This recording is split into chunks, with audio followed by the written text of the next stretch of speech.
এইরকম প্রশ্নের সমাধান করতে গেলে প্রথমে তোমাদের যেই তথ্য দেওয়া আছে সেই তথ্যের দিকে খেয়াল করতে হবে। এখানে মনে রাখতে হবে তোমাদের যে ব্যক্তিটি যতগুলো লেবু কিনবেন ঠিক ততগুলো লেবু বিক্রি করবেন।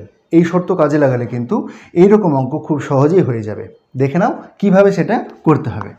আমরা দেখছি এখানে 6টি লেবু কিনেছেন এবং 5টি লেবু বিক্রি করছেন। ঠিক আছে, আমরা 6 আর 5-এর লসাগু করে নেব। আমরা জানি 6 আর 5-এর লসাগু কত? 30। তাহলে আমরা ধরে নেব যে ব্যক্তিটি 30টি লেবু কিনেছিলেন এবং 30টি লেবু বিক্রি করেছেন। তাহলে লিখে নিচ্ছে এখানে যে ধরি ব্যক্তিটি 30টি লেবু ক্রয় করেছিলেন। ঠিক আছে, ব্যক্তিটি 30টি লেবু ক্রয় করেছেন। এবার খেয়াল করে দেখো এখানে কি বলেছে, কেনার সময় কি করছে, 6টা লেবুর দাম কত? 5 টাকা। তাহলে অতএব 6টি লেবুর ক্রয় মূল্য কত? 5 টাকা। তোমরা বলবে তাহলে একটি লেবুর ক্রয় মূল্য কত? কম হবে, তাহলে সেটা ভাগ করতে হবে। তাহলে 5-এর 6 টাকা। এবার 30টি লেবুর ক্রয় মূল্য কত? তাহলে বেশি হবে, তাহলে 5-এর 6 গুণ 30।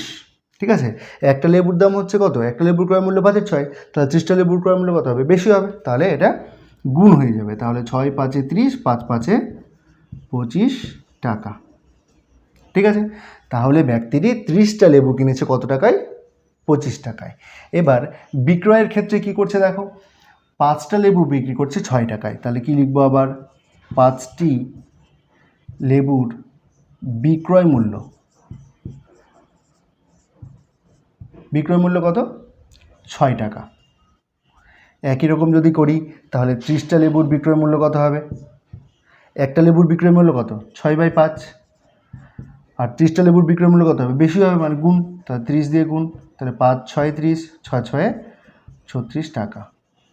এইবার দেখো কিনেছিল 25 টাকা দিয়ে, বিক্রি করছে 36 টাকা দিয়ে, লাভ হচ্ছে। তাহলে তাহলে শতকরা লাভ বের করতে বলেছে, তাই লিখছে অতএব শতকরা লাভ। শতকরা লাভ, শতকরা লাভ ব্যাপারটা কি? লাভের শতকরা। এবার প্রথমে আগে লাভের পরিমাণ বের করতে হবে। লাভ কত? 36 টাকায় বিক্রি করেছে, কিনেছিল 25 টাকা দিয়ে, তাহলে এটা হচ্ছে লাভ। লাভের শতকরা আনছি, শতকরা আনছি তার জন্য 100 দিয়ে গুণ। কার উপর শতকরা বের করছি? ক্রয় মূল্যের উপর। তাহলে ক্রয় মূল্য কত? 25, তাহলে 25 দিয়ে ভাগ। দেখো এবার তাহলে উপরে হবে 11 গুণ 100 ভাগ 25, 25 4-এ 100, 11 4-এ 44%। এই হচ্ছে অঙ্ক করার পদ্ধতি। এই রকম অঙ্ক কিন্তু তোমরা ক্লাস 9-এ এই পদ্ধতিতে করতে পারো, এবং যদি কম্পিটিটিভ এক্সামে আসে তাহলে কিন্তু খুব সহজেই তোমরা এই পদ্ধতি ব্যবহার করে, অর্থাৎ এত কিছু না লিখে শুধুমাত্র ক্রয় মূল্য এবং বিক্রয় মূল্য বের করার পরে শতকরা লাভ বের করতে পারো। আজকের মতো ক্লাসটা এখানেই শেষ করছি। দেখা হচ্ছে অন্য কোনো একটা ক্লাসে। ক্লাসটা কেমন লাগলো জানাতে কমেন্ট করো। চ্যানেলে নতুন হয়ে থাকলে সাবস্ক্রাইব করে সাথে থেকো।